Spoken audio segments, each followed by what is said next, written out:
Abi Ahmad bin Umar bin Smith, beliau mengatakan dalam sebuah syairnya, la syai'akal ilmi qad tusiru ilaihi wa huttu fi majlisil ilmi sirrun bihil wizru anna tuhattu ya jahilan gadra husma ma misrahu gattu. Yang artinya, tidak ada sesuatu yang Allah anugerahkan kepada seorang hamba lebih daripada ilmu. Enggak ada. Fabil ilmi tasmu fil hayati wa fil hasyri. Al-Habib Bahada mengatakan, dengan ilmu yang kita miliki, maka kita akan menjadi mulia. Bukan mulia cuma di bumi, tapi mulia di bumi, mulia di alam mahsyar, mulia di alam barzah, sampai mulia di akhirat nanti. Sehingga bagi orang yang punya ilmu, para santri dan santriwati, para wali santri dan wali santriwati, mau bersyukur bagaimana kepada Allah Ta'ala. Ini nikmat yang luar biasa. Dengan kita tahu dengan ilmu agama ini, maka sebagaimana dikatakan sama ayah saya berkata begini, ilmu agama itu adalah sakti mandraguna. Kalau sudah berada di dalam hati seorang manusia, maka bisa menjaganya daripada kemungkaran yang menyebabkan kehinaan dan kenistaan, sehingga hidupnya itu akan mulia, bahagia, dan sentosa. Itu yang dikatakan oleh ayah saya. Fi majlisil ilmi sirrun, di dalam majlis ilmi seperti yang sekarang ini kita laksanakan, yang hadir secara online maupun yang mendengar secara online, itu mereka itu yang hadir itu akan mendapatkan sebuah rahasia Allah yang diturunkan di sana. Apa rahasianya? Banyak. Rahmatnya melimpah, anugerahnya disiapkan banyak juga melimpah. Begitu pula sakinah turun di antara kita. Semuanya itu apa? Berkat majelis taklim, majelis ilmu. Apalagi pahalanya banyak sekali. Dikatakan oleh Habib Ahmad bin Satos, majlisul ilmi sabuniz zunub wa sabunul qulub.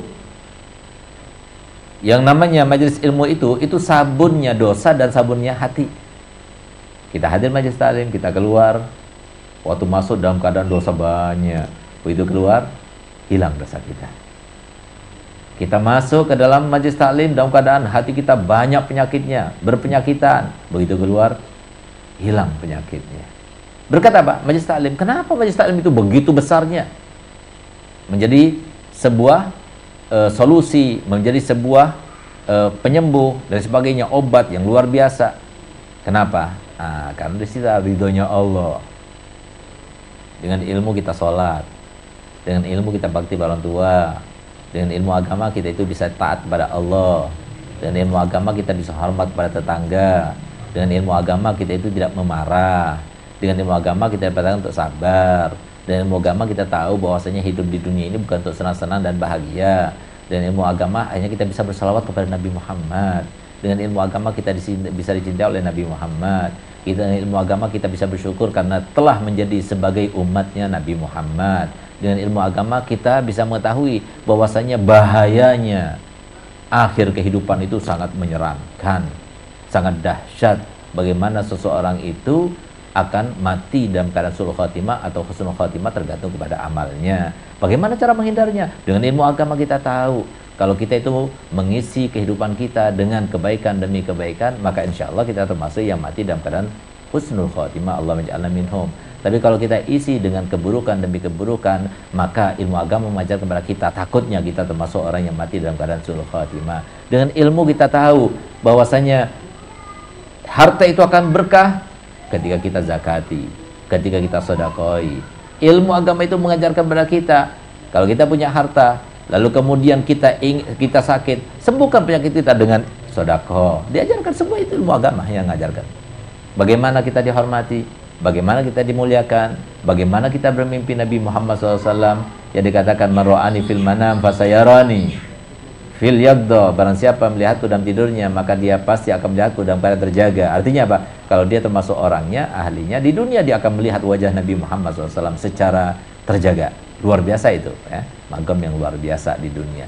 Jannah qoblal jannah, kata para aulia. Tapi kalau semua dia bukan ahlinya, ketika dia meninggal, Rasulullah menjemput ruhnya.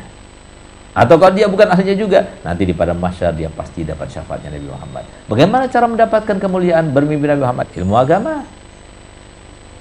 Dengan ilmu agama kita bisa menjadi orang yang paling sukses di dunia.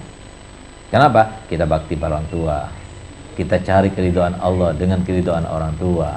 Dengan ilmu agama kita bisa mengetahui siapa kita. Oh, kita laki-laki, berarti kewajiban yang harus kita laksanakan, yang pertama kali wajib yang harus kita laksanakan kepada Allah, lalu kepada Rasulullah, lalu kepada orang tua, lalu kepada keluarga.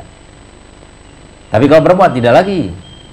Yang wajib dilaksanakan kepada Allah, kepada Rasulullah, lalu kepada suami dan suami, nanti nomor 30 sekian baru kepada orang tua.